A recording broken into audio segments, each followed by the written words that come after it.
Hello ಕರ್ನಾಟಕದ ಜನತೆ, welcome back to update Kannada 360 channel. So ಇವತ್ತಿನ ವಿಡಿಯೋದಲ್ಲಿ BPL ಕಾರ್ಡ್ ಯಾರ್ಯಾರ ಹತ್ರ ಇದೆಯಲ್ಲ ಅಂಥವ್ರಿಗೆ ಒಂದು ಅಪ್ಡೇಟ್ ಇತ್ತು.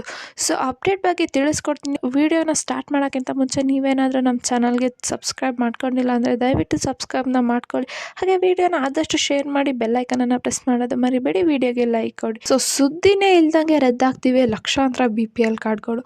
ಸೊ ಇಂಥವರ ರೇಷನ್ ಕಾರ್ಡು ಕೂಡ ರದ್ದಾಗುತ್ತೆ. ಸೊ ಯಾರ್ಯಾರ್ದೆಲ್ಲ ರೇಷನ್ ಕಾರ್ಡ್ ರದ್ದಾಗ್ಬೋದು ಅಂತ ನಾನು ಈ ವಿಡಿಯೋದಲ್ಲಿ ತಿಳಿಸ್ಕೊಡ್ತೀನಿ. ಸೊ ವಿಡಿಯೋನ ಸ್ಕಿಪ್ ಮಾಡದೆ ಕೊನೆವರೆಗೂ ನೋಡಿ. ಸೊ ಏನು ಸರ್ಕಾರ ಒಂದ್ ಕಡೆಯಿಂದ ಹೊಸ ಯೋಜನೆಗಳ ಮೂಲಕ ಜನರಿಗೆ ಸಂತೋಷನ ಕೊಡ್ತಿದೆ, ಇನ್ನೊಂದ್ ಕಡೆ ಸುದ್ದಿ ಇಲ್ದೇನೆ ರೇಷನ್ ಕಾರ್ಡ್ನ ರದ್ದು ಮಾಡ್ತಿವೆ. ಯಾರ್ಯಾರು ಬಿಲೋ ಪಾವರ್ಟಿ ಲೈನ್ಗೆ ಎಲಿಜಿಬಲ್ ಇಲ್ಲ ಅವ್ರ ಹತ್ರನೂ BPL ಕಾರ್ಡು ಇದೆ. ಸೊ ಈ ವಿಚಾರ ಸರ್ಕಾರದ ಗಮನಕ್ಕೆ ಇತ್ತೀಚೆಗೆ ಬಂದಿದೆ.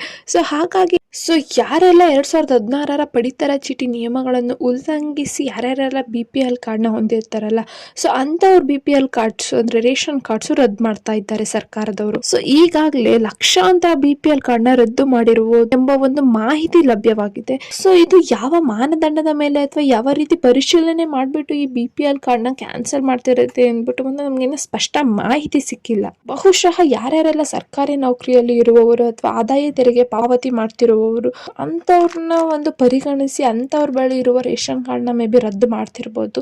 ಸೊ ಮತ್ತೆ ಯಾರ್ಯಾರಿಗೆಲ್ಲ BPL ರೇಷನ್ ಕಾರ್ಡು ಕೇವಲ ಒಂದು ಗುರುತಿನ ಚೀಟಿ ಆಗಿತ್ತು ಮತ್ತೆ ಯಾವುದೇ ಪಡಿತರ ವಸ್ತುಗಳನ್ನು ಪಡೆದುಕೊಳ್ತಿರಲ್ವ ಅಂಥವ್ರನ್ನ ಐಡೆಂಟಿಫೈ ಮಾಡ್ಬಿಟ್ಟು ಮೇ ಬಿ ಅವ್ರದ್ದು ರೇಷನ್ ಕಾರ್ಡ್ನ ಅವರು ಮೇ ಬಿ ರದ್ದು ಮಾಡ್ತಾ ಇರ್ಬೋದು. ಸೊ ನೀವೇನಾದ್ರೂ BPL ಕಾರ್ಡ್ನ ಉಳಿಸ್ಕೊಳ್ಬೇಕು ಅಂದ್ರೆ ಏನ್ ಮಾಡ್ಬೇಕು? ಯಾರಾದ್ರೂ ನಿಮ್ಮನೆಯ ಸದಸ್ಯರು ಯಾರಾದ್ರೂ ಸರ್ಕಾರಿ ನೌಕರಿಯಲ್ಲಿ ಇರ್ತಾರೆ ಅಥವಾ ಇನ್ಕಮ್ ಟ್ಯಾಕ್ಸ್ ನ ಯಾರಾದ್ರೂ ಪೇ ಮಾಡ್ತಿದ್ರೆ ಸೊ ಅವ್ರನ್ನ ರೇಷನ್ ಕಾರ್ಡ್ ಇಂದ ತೆಗ್ಸಾಕೋದು ಒಂದು ನಿಮ್ ರೇಷನ್ ಕಾರ್ಡ್ನ ರದ್ದಾಗೋದ್ರಿಂದ ನೀವು ತಡೆಗಟ್ಬೋದು. ಅಥವಾ BPL ಕಾರ್ಡ್ ಬದಲು APL ಕಾರ್ಡ್ಗೆ ಬದಲಾಯಿಸಿಕೊಳ್ಳೋದು ಒಂದು ಬೆಸ್ಟ್ ಸೊಲ್ಯೂಷನ್. ಪುಟ್ಟ ವಿಡಿಯೋ ಇಷ್ಟ ಆಯ್ತು ಅನ್ಕೊಂತೀನಿ. ಯಾರ್ಯಾರು ನಮ್ಮ ಚಾನಲ್ಗೆ ಇನ್ನು ಸಬ್ಸ್ಕ್ರೈಬ್ ಮಾಡ್ಕೊಂಡಿಲ್ಲ ಅಂದರೆ ದಯವಿಟ್ಟು ಸಬ್ಸ್ಕ್ರೈಬ್ನ ಮಾಡ್ಕೊಳ್ಳಿ. ಹಾಗೆ ವಿಡಿಯೋನ ಆದಷ್ಟು ಶೇರ್ ಮಾಡಿ, ವಿಡಿಯೋಗೆ ಲೈಕ್ ಕೊಡಿ. ಏನೇ ಪ್ರಾಬ್ಲಮ್ ಇದ್ದಂದ್ರೆ ಕಮೆಂಟ್ನ ಹಾಕಿ. ಧನ್ಯವಾದಗಳು.